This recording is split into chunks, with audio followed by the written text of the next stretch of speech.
Hi అండి, good morning. Karthika పురాణం 3వ అధ్యాయం ప్రారంభం. నదీ స్నాన మహత్యం. జనక మహారాజా, కార్తీక మాసంలో చేసే స్నాన దాన జప తపాదులు చాలా పుణ్యవ్రతాలు. అటువంటి సర్వోత్తమ పుణ్యప్రదాలైన వ్రతం ఆచరింపని స్త్రీ పురుషులు లెక్కలేనిసార్లు కుక్కగా జన్మిస్తారు. కార్తీక మాసం అంతా స్నానము, వ్రతము, దానము, ఉపవాసము మొదలగు వాటిని చేసే శక్తి సామర్థ్యాలు చాలని వాళ్లకు కార్తీక పౌర్ణమి నాడైనా వీటిని ఆచరించాలి. ఆ విధంగా చేయని వాళ్లకు చెడ్డ జన్మలు తప్పవు. దీనికి ఉదాహరణగా చక్కని కథ ఒకటి ఉంది. దాన్ని చెప్తాను, శ్రద్ధగా విను అంటూ మొదలుపెట్టారు. ఆంధ్రప్రదేశ్లో సద్గుణవంతుడైన బ్రాహ్మణుడు ఉండేవాడు. ఆ బ్రాహ్మణుడు సకల శాస్త్ర ధర్మాలు తెలిసినవాడై ఉండటం వల్ల శాస్త్రజ్ఞానాన్ని ఆచరణగా తెచ్చుకున్నాడు. సత్యవ్రతము, ఇంద్రియ నిగ్రహము, భూతదయ కలిగి ఉండేవాడు. అతడు సకల పుణ్యతీర్థాలు సేవిస్తూ దైవ ధ్యానముతో రోజులు గడిపేవాడు. ఒకరోజు ఆ పుణ్యాత్ముడు తీర్థయాత్రకు పోతూ గోదావరికి తీరానికి చేరుకున్నాడు. అక్కడ ఓ పెద్ద మర్రి చెట్టు మీద 3 బ్రహ్మరాక్షసులు ఉంటున్నారు. సూదిమొన లాంటి తల వెంట్రుకలు పైకి లేచి పెద్ద ఈత తుర్పలా కనిపిస్తున్నారు. కొండ గృహ లాంటి పెద్ద పెద్ద నోళ్లు తెరుచుకుని భయంకరంగా అరుస్తున్నారు. వాళ్ళ శరీరాలు కారు మబ్బుల కంటే నల్లగా నిగనగలాడుతూ పర్వతాల్లా గోచరించుచున్నాయి. వాళ్ళ చేతిలో పొడవైన కత్తులు తలతల మెరిసిపోతున్నాయి. వారి దంతాలు కోరలు చాలా అసహ్యంగా ఉన్నాయి. వారి ముద్రాలు నశించిపోయి ఉన్నాయి.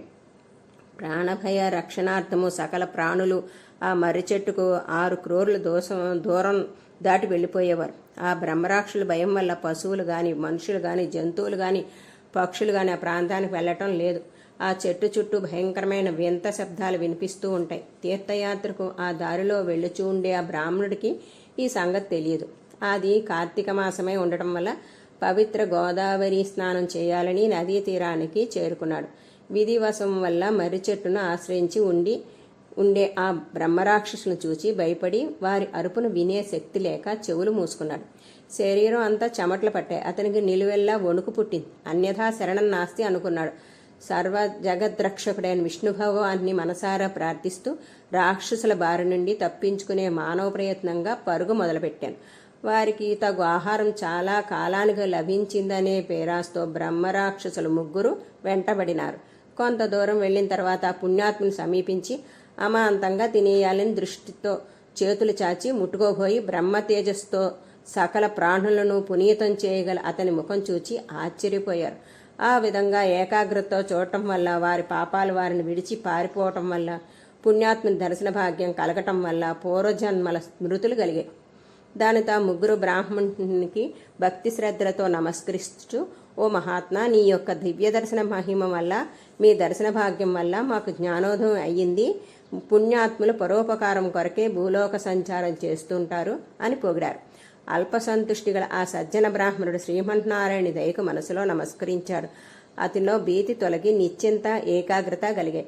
వారిని దయతో చూస్తూ మీకు తప్పక మేలు జరుగుతుందని ఆశీర్వదించాడు. తర్వాత వారి కథ తెలుసుకోవాలని కుతూహలం కలగటం వలన, నాయనలారా, మీరు ఎవరు? మీకు ఇటువంటి జన్మలు ఎందుకు వచ్చాయి? పూర్వజన్మలో మీరు ఎటువంటి పాపాలు చేశారు? చేసిన పాపం చెప్పటం వలన కొంత పాపం పోతుంది. శ్రీ మహావిష్ణువు మిమ్మల్ని అందరినీ రక్షిస్తాడు. ధైర్యంగా మీ వృత్తాంతాలు నాకు చెప్పండి, ఆలోచించకండి అని ఆ బ్రాహ్మణుడు ఆ బ్రహ్మరాక్షసులతో పలికిన. అప్పుడు ఆ రాక్షసులు వరుసగా తమ వృత్తాంతాలు చెప్పటం ప్రారంభించారు.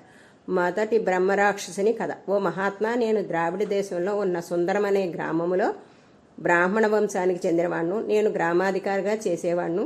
ఆ అధికార గర్వంతో కన్ను మిన్ను గానకుండా దుష్టుడైన కుటుంబ పోషణ యందు ఆసక్తి హద్దులు మేరటం వల్ల బ్రాహ్మణుల డబ్బులను దొంగిలించాను.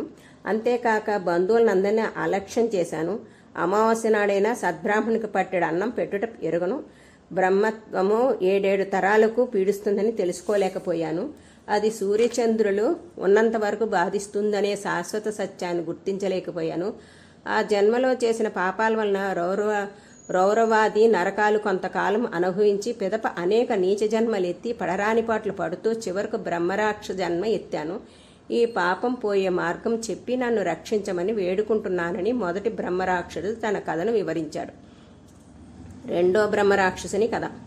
బ్రాహ్మణోత్మ, నాకు జన్మనిచ్చిన తల్లిదండ్రులు ద్వేషించాను. మాతృదేవోభవ పితృదేవోభవ అనే ఉపనిషత్తు వాక్యాలను నిర్లక్ష్యం చేశాను. భార్య మాటను విని ఆమె తోడిదే లోకం అనుకుని అన్ని విధాలా ఆమెను ఆనందింపజేస్తూ కన్న తల్లిదండ్రులు ఆలనా పాలనా చూడలేదు. నేను నా భార్య మృష్టాన్న భోజనము చేస్తూ నా తల్లిదండ్రులకు చలిది అన్నం పెట్టాను.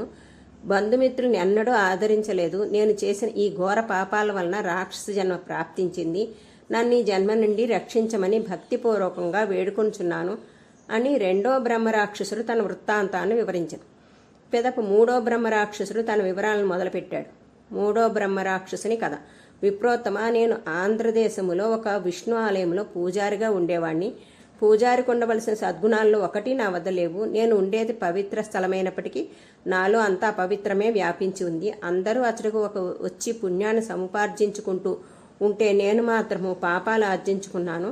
నాలో దైవభక్తి దయాదాక్షిణ్యాలు లేవు. అవి ఎట్లుండనో కూడా తెలియదు. ఆత్మస్తుతి పరనింద వంటి చెడు కార్యాలకు వెనదీయలేదు. కులస్త్రీలను చెరచి ఇతరుల సొమ్మును దొంగిలించేవాణ్ణి. స్వామివారి నగలు భక్తులు దీపారాధనకే పంపిన తైలాన్ని మొదలైన వాటిని వేశ్యగృహాలకు పంపేవాణ్ణి. స్వామికి చేయవలసిన నిత్య పూజలు మాని పగలు వైశ్యలత్వంతో మునిగి తేలుతూ ఉండేవాణ్ణి. వేశ్యాగృహాలే నాకు మందిరాలు. శరీర సౌందర్యం అశాశ్వతమని బ్రహ్మ పదార్థం ఒకటే శాశ్వతమని గుర్తించలేకపోయాను. ఉన్న సంపదను అంతా వేశ్యలు చేజిక్కించుకొని నాలో ఓపిక లేదు. ధనం మూడగానే బయటకు నెట్టివేశారు. చివరకు దిక్కులేని మరణం పొంది నరకములో నానా బాధలకు గురి అయ్యాను. పిదప అనేక నీచ జన్మలెత్తి చివరికి ఈ జన్మ పొందాను. మీ దర్శన భాగ్యం వల్ల నాకు జ్ఞానోదయమైంది. నేను ఇంతవరకు చేసిన పాపములకు పశ్చాత్తాపం పడుతున్నాను. పశ్చాత్తాపము వల్ల కొంత పాపం పోతుందని పెద్దలు అంటారు. నన్ను మీరు నయం చేయగలరని పూర్తి నమ్మకం కలిగింది. నన్ను కాపాడే బాధ్యత మీ మీద ఉంచుతున్నాను. దయతో నన్ను రక్షించండి అని మూడో బ్రహ్మరాక్షసుడు తన వృత్తాంతం చెప్పి వేడుకొను. ముగ్గురు వృత్తాంతములను విన్న బ్రాహ్మణుడు ఎంతో జాలిపడ్డాడు. వారిని బాగు చేయటము తన ధర్మముగా తలంచి వారితో మీరు చేసిన అన్ని మహాపాపాలని అనటంలో తప్పు లేదు. అందుచేతనే చాలా బాధలు పడ్డారు. ఇప్పటికైనా నిజాన్ని గుర్తించి పశ్చాత్తాపడుతున్నందుకు నేనెంతో ఆనందిస్తున్నాను. ఇక మీకు ఏ భయమూ లేదు. మీకు ఈ చెడు జన్మల నుండి విముక్తి కలిగిస్తాను. ఆ ఆదిశేషుడు మనకు తోడు నీడగా ఉంటాడు అని చెప్పి వాళ్ళని తీసుకుని కావేరీ నది తీరానికి చేరుకున్నాడు. అది కార్తీక మాసం కావడం వల్ల ఉపవాసం చేసి నదిలో స్నాన జపాలు గావించి వ్రతం పూర్తి చేసి ఆ వ్రతం యొక్క ఫలితాన్ని ఆ ముగ్గురు బ్రహ్మరాక్షసులకు దారపోశాడు.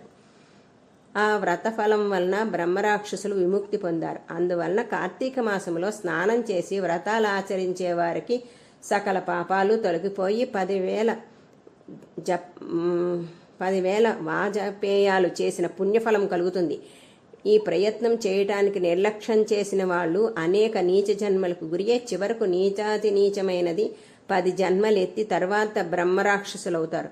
స్త్రీ పురుష తేడా లేకుండా అందరూ కార్తీక మాసంలో కావేరి, కృష్ణ, గోదావరి మొదలైన పుణ్యనదుల్లో స్నానం చేసి నక్తం మొదలగు వ్రతాలు చేయాలి. ఇది స్కాంద పురాణార్ఘత కార్తీక మాసమందలి 3వ అధ్యాయం సంపూర్ణం. ఓం నమః శివాయ. హర హర మహాదేవ. శంభో శంకర.